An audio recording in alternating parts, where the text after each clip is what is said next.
The sound of tiny feet on the wooden floor echoed in the small house. "Daddy, I can't find my shoes," a little voice called from the hallway. Mark Turner, a 34-year-old single father, wiped his hands on a dish towel and leaned out of the kitchen doorway.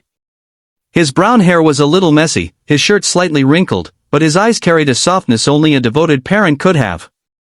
His daughter, Sophie, barely 7 years old, stood with her backpack dragging behind her, blonde curls framing her anxious little face. Mark knelt down and tied her laces, forcing a smile even though his heart was heavy. Raising Sophie alone after her mother had walked out 2 years ago was the hardest thing he had ever done. He worked 2 jobs, kept the house running, and tried every day to be both mom and dad, but the bills never stopped piling up. The mortgage weighed on him, the car needed repairs, and with Sophie's school fees looming, he felt like the walls were closing in. That morning, while Sophie happily skipped out to catch the bus, Mark sat at the small kitchen table staring at the classified section of the local newspaper. His pride had kept him from considering it before, but he had no choice now. The only way to survive was to rent out the spare room in their house. His heart ached at the thought of inviting a stranger into their little world, but desperation often left no room for comfort. He took a deep breath, circled the ad, and posted it online: room for rent. Quiet neighborhood.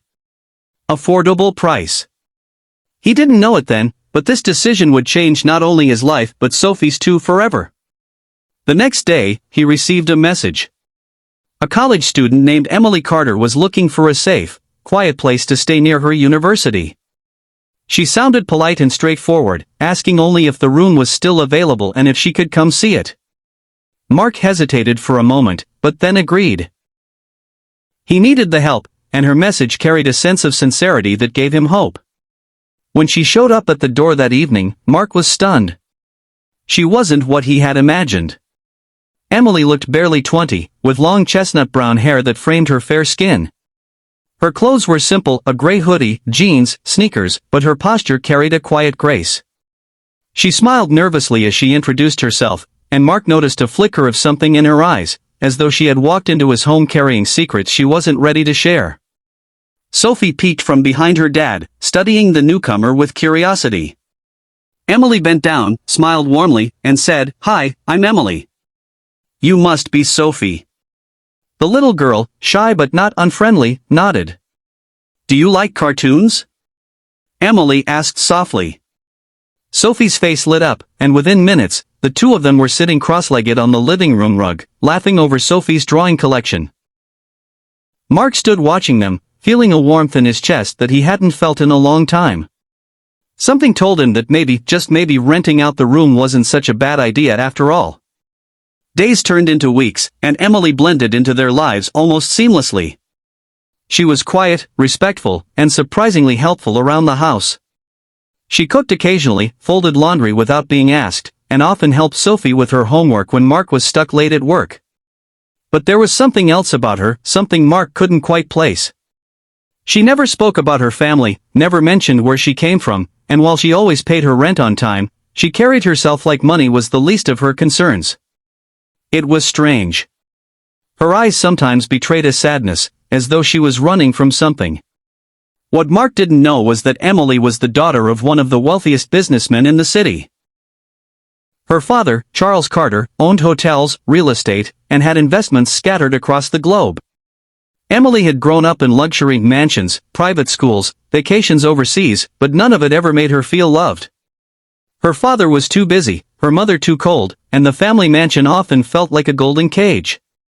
She had chosen to go to college far from her family, determined to live a life on her own terms. For once, she wanted to be treated like a normal girl, not as someone defined by her father's fortune. That was why she had hidden her true identity when she came to Mark's home. But secrets have a way of surfacing. One rainy evening, Sophie fell ill. She had a high fever, and Mark was panicking. He rushed to the kitchen to grab medicine, but realized he had run out. The pharmacy was closed, and his car wouldn't start. Mark's heart pounded in helplessness. That's when Emily stepped in. Without hesitation, she pulled out her phone and made a single call.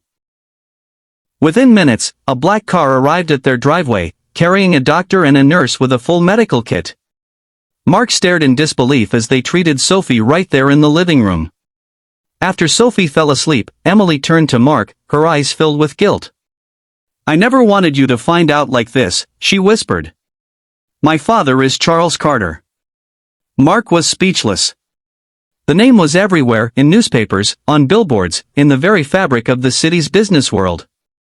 And now, standing in his modest home, was the daughter of that empire. Emily lowered her head, expecting anger or judgment, but instead, Mark let out a long sigh.